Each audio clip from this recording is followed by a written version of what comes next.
দেখুন, মমতা বন্দ্যোপাধ্যায়ের দল, তৃণমূল কংগ্রেস, তাদের উত্তরাধিকারী, এই নিয়ে আমাদের কোনো মাথা ব্যথা নেই।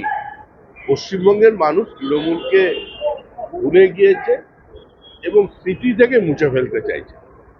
একটা দুঃস্বপ্নের কালরাত্রির অবসান হয়ে গেছে।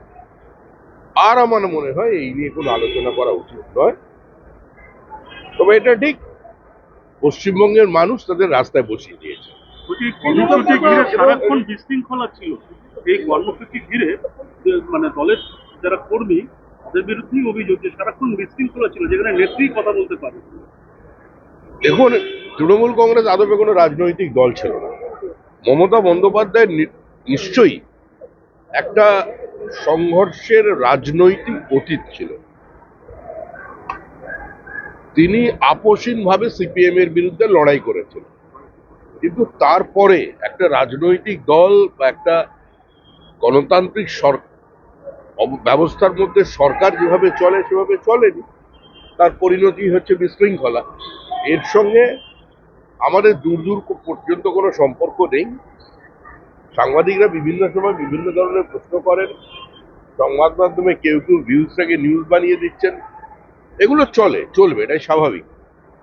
তবে আমি প্রথম দিনই বলেছিলাম, আজ থেকে 8 মাস আগে, যে তৃণমূল চলে গেছে, তৃণমূল চলে যাচ্ছে, তৃণমূল চলে যাবেই, তৃণমূল চলে গেছে।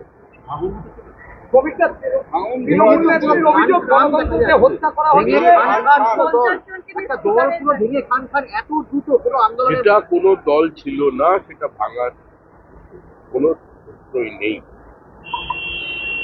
ও ভাঙবে, গড়বে, চলতে থাকবে, এরকম চলে। দুর্ভাগ্য আমাদের যে আমরা একটা পশ্চিমবঙ্গে এত বছর সাধনার পরে একটা সরকার তৈরি করলাম যেখানে কোনো দায়িত্বশীল বিরোধী দল নেই। এটা যে কোনো গণতান্ত্রিক ব্যবস্থার প্রতি জন্য বিপজ্জনক।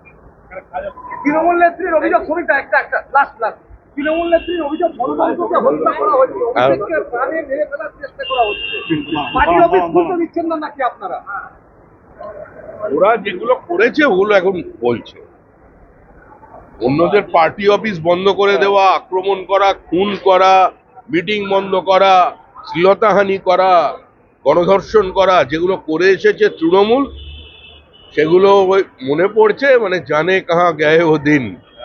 আজকে সেই সবদের জন্য এসব আরো ভালো ভালো খবর দেখতে সাবস্ক্রাইব করুন বাংলা হান্টের ইউটিউব চ্যানেল। বাংলা হান্টের আরো খবর দেখতে নজর রাখুন।